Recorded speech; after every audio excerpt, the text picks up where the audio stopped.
Kaum muslimin sunninya kemudian pelan-pelan bernafas lumayan lah. Bikin madrasah tahfiz, bikin pesantren. Semua boleh kecuali berkuasa di politik. Kecuali berkuasa di ekonomi. Kecuali berkuasa di militer. 3 titik strategis itu nggak boleh sampai muslimin al-sunnah wal jamaah berkuasa. Lebanon sama Suriah jadi kekuasaan Prancis. Palestina dan Yordan jadi kekuasaan Inggris. Persis seperti hadisnya Rasulullah. Suatu saat nanti kalian akan dikelilingi oleh musuh-musuh. Seakan-akan kalian ini hidangan.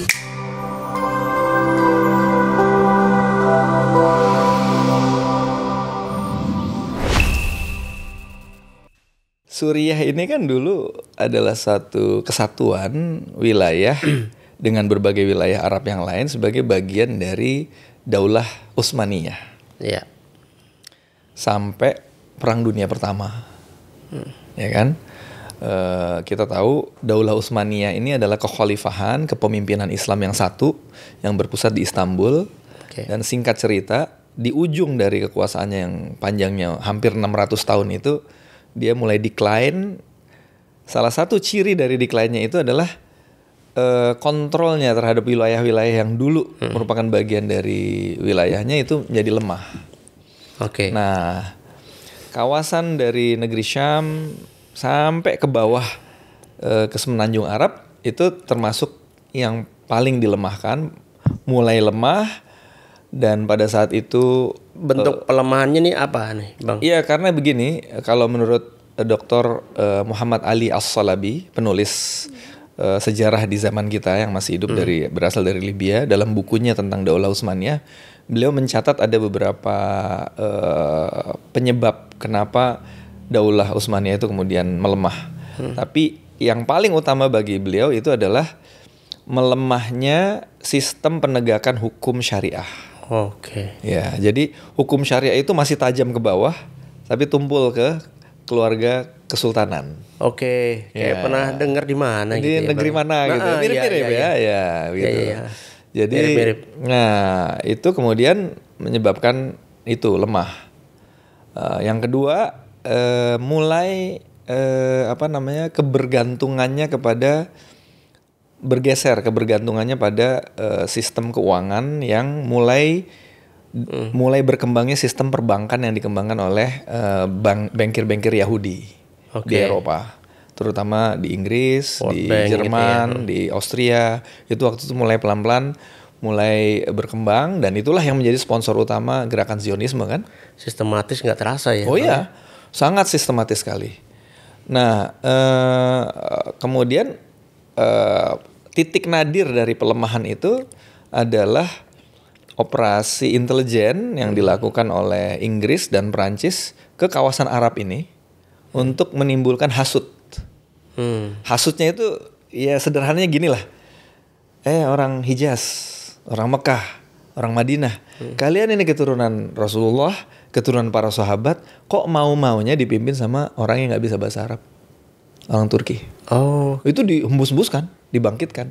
Bersamaan dengan itu sedang ada, memang Allah mentakdirkan ini kita benar-benar harus membaca itu dengan sangat adil. Bersamaan dengan itu sedang kencang sekali usaha untuk memurnikan ajaran Islam lewat gerakan yang dimulai oleh Imam Muhammad bin Abdul Wahhab itu ya. Yang kemudian terjadi purifikasi ya. Berbagai deviasi ajaran Islam yang terjadi di kawasan ini mereka berusaha bersihkan, dan kemudian itu dimanfaatkan. Ini memang harus hati-hati membahas ini, sebab kalau enggak nanti kita jadi ikut-ikut Turkinesia sama Saudinesia. Yang sebenarnya kalau kita ikutin mereka berdua ini nanti bisa terjebak melanjutkan perseteruan yang nggak perlu itu. Gitu. Betul, Ustaz. Sejarah harus diletakkan secara adil di sini dan di sini. Ada memang waktunya Utsmaniyah itu decline, harus dibilang kekurangan-kekurangannya ini, dan itu kemudian kekurangan itu diisi dan diperbaiki oleh umat Islam yang baru yang berusaha kembali ke Quran dan Sunnah, gitu kan? Itu harus dibicarakan secara adil. Tapi proses kembalinya gitu harus kita ceritakan juga, bahwa proses kembalinya itu kemudian dimanfaatkan oleh musuh.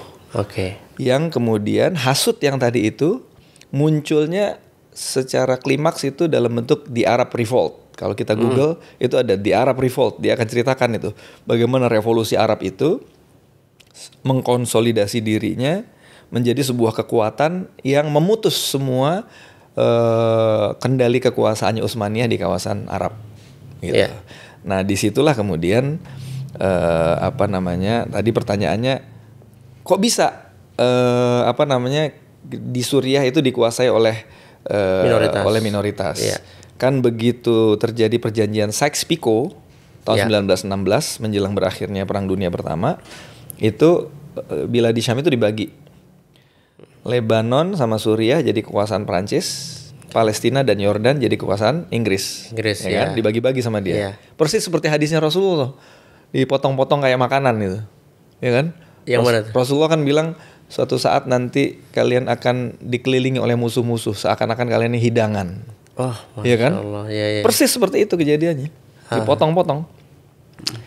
Nah, ketika Perancis berkuasa, sama seperti Belanda di sini, bikin etnik-etnik minoritas jadi partnernya dalam kolonialisme. Oke. Ada etnik Tionghoa, ada etnik Arab yang kemudian dia rekrut untuk menjalankan pasar, menjalankan ekonomi, menjalankan keuangan, dikasih privilege dan sebagainya. Seakan-akan yang mayoritas ini warga negara kelas 3 kan, kita inlanders. Iya. Ya kan? Iya. Nah, itu mirip di sana. Jadi muslimin ahlus sunnah wal jamaahnya karena jumlahnya banyak. Dan pada saat itu harus diakui sedang dalam keadaan lemah. Banyak yang jauh dari Islam, banyak yang mulai ke barat-baratan dan sebagainya. Dan itu diakui sendiri oleh para ulamanya. Maka yang dijadikan warga favorit, warga negara kelas 2-nya adalah diantaranya Nusairiyah Alawiyah ini. Jadi mereka sudah punya modal. Mereka yang masuk mendapat pendidikan akademi militer, mereka yang dapat pendidikan yang lebih baik, mereka yang dikasih akses untuk punya modal dari perbankannya dan sebagainya. Sehingga ketika tahun 49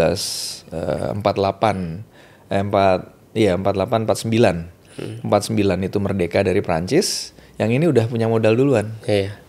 Akhirnya itu yang dari tahun 49 sampai tahun 67, kemudian sampai 1973 itu adalah proses yang cukup panjang sampai kemudian Hafez Al-Assad memastikan bahwa sekian puluh tahun ke depan nggak boleh ada yang berkuasa selain Nusairiyah Alawiyah.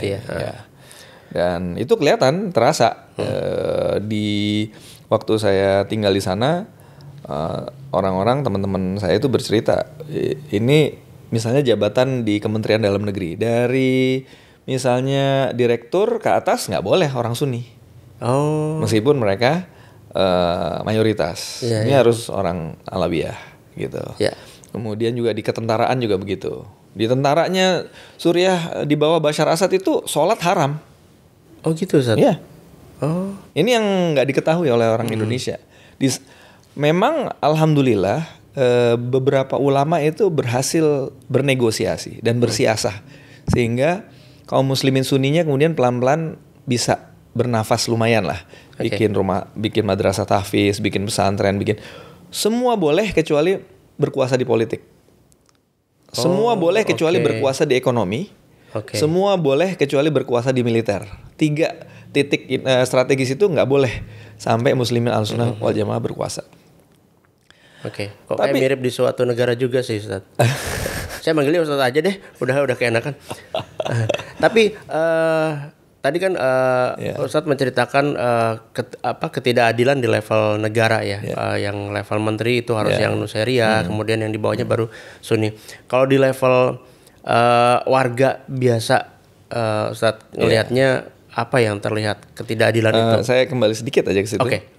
Di level menteri dan beberapa pejabat tinggi, pada akhirnya mereka nggak bisa harus menerima orang Sunni di misalnya Menteri Agama itu nggak mungkin orang Nusairiyah karena yang diurusin agama mayoritasnya Ahlussunnah wal Jamaah itu mesti orang Sunni. Tapi orang Sunni yang sudah bisa ditaklukkan. Ya, gitu. Ya kan? Bisa kemudian muftinya dulu namanya Mufti Badruddin Hasun itu. Ya. Itu mufti paling aneh sedunia itu. Yang kemarin ketangkap akhirnya. Belum kayaknya. Ketangkap? Kayaknya masih di Jerman. Ketangkap di mana? Iya. Di Suriah? Iya. Ada fotonya. Saya belum dengar. Nanti kita lihat fotonya. Mungkin ada di Andalus. Itu saya baca sendiri berita-berita selama saya tinggal di sana. Ini mufti kok aneh gitu. Sekarang alhamdulillah muftinya Syekh Usama Rifai. Mudah-mudahan The Sungkars bisa wawancara langsung sama beliau. Masya Allah, amin. Coba salah satu keanehan ini tadi. Banyak ya, tapi yang saya langsung baca waktu saya tinggal di sana, suatu hari saya dikasih tahu teman saya koran suruh baca. Jadi Mufti Badruddin Hasan ini menerima delegasi Rabi Yahudi. Oke. Mungkin dari Israel atau dari negara lain, saya nggak tahu. Saya lupa, tapi dia terima. Statement yang jadi headline itu begini. Seandainya Muhammad, itu dia nggak nyebut Nabi Muhammad loh. Seandainya Muhammad itu memerintahkan bunuh semua orang Yahudi, demi Allah dia sesat. Gitu. Jadi dia ingin menunjukkan sikap toleransi kepada, tapi kebablasan gitu. Berlebihan ya. Ya, yang kayak gitu tuh sering terus waktu Saurah dia menyatakan bahwa setiap tentara rezim Bashar Assad yang berhasil membunuh para pemberontak ini syahid gitu. Dia udah mujahid gitu. Jadi tidak ada sikap rahmahnya sama sekali kepada kaum muslim. Ini yang liberal-liberal begitu banyak juga di sini, Ustaz. Yang pemikiran liberal-liberal itu banyak. Iya. Kalau dari segi pemikiran di sebelum perang itu kan ada Muhammad Sahrur ya, yang terkenal kalau di Suriah itu kan dia sebenarnya Sahrur ini kan sebenarnya bukan backgroundnya bukan seorang alim di bidang usuluddin, dia seorang insinyur teknik yang kemudian belajar, tapi pemikirannya banyak dikutip oleh sebagian dari penggemarnya di sini di Indonesia.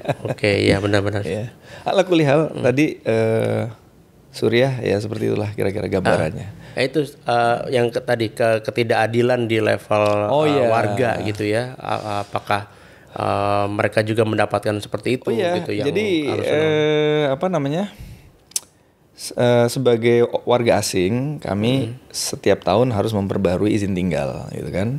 Nah, kalau pas lagi memperbarui izin tinggal itu kita dikasih tahu, kamu kalau punya urusan bisa punya temen orang Nusairiyah, Alawiyah, bisa gampang urusannya. Oh gitu. Sementara kalau kamu lewat orang yang Sunni itu malah dipersulit gitu. Macam-macam urusan birokrasi, urusan pertanahan, urusan sewa rumah, urusan ini itu emang muslimin Ahlus Sunnah wal Jamaah itu meskipun mayoritas adalah warga negara kelas 2. Itu sudah ma'ruf gitu. Sudah ma'ruf.